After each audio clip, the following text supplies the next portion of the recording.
admettons, vous venez avec un texte et une mélodie.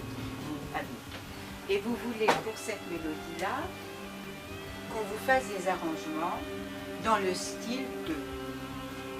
Parce que c'est votre univers. Il faut donc que le travail se fasse aussi en ayant recueilli votre sensibilité, par exemple, pour que nous, de ce que vous nous avez donné comme information, on puisse y répondre.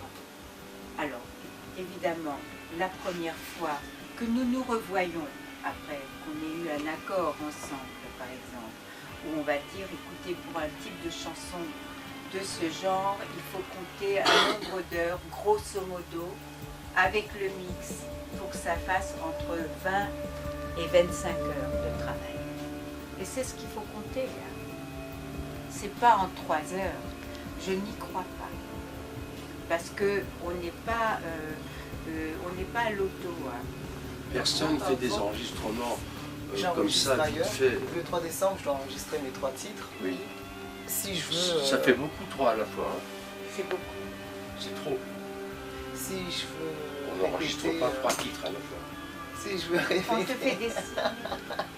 Si je veux répéter dans votre studio, oui, je vous peux. pouvez. Oui, hein, je peux. Bien sûr. Ah ben vous venez, on fait ça comme un cours de chant, puis c'est tout. Vous prenez votre playback, on le met là, et puis vous répétez. Je peux vous aider à interpréter.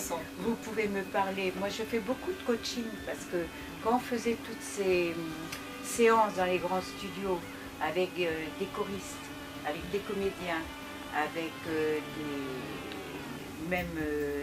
les gens de pub qui venaient, il est évident qu'il faut diriger les instrumentistes et les comédiens, parce que tout est écrit là. Là, ça ne rigole pas. Hein. Bon, on n'est pas dans l'improvisation. Mais de pouvoir dire à l'ingénieur du son, écoute, le playback, il est un peu, faut que tu le montes. Et puis, voilà, je vais faire un petit tour comme ça à vide. Il faut toujours prendre le dessus de l'ingénieur du son. Un petit tour à vide. Parce que l'ingénieur du son, 9 fois sur 10, et ce sont les défauts que je trouve chez les ingénieurs du son, ils font play record et ils attendent. Un ingénieur du son, c'est pas ça.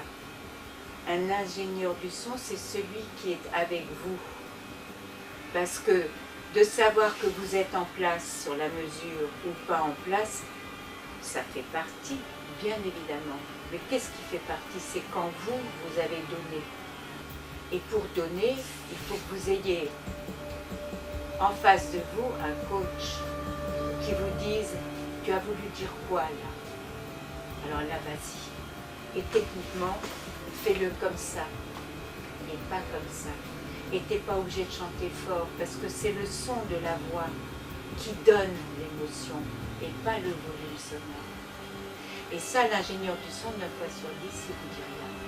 Mais c'est génial tout ce que vous dites, puisque on n'a pas l'habitude, on n'a pas l'habitude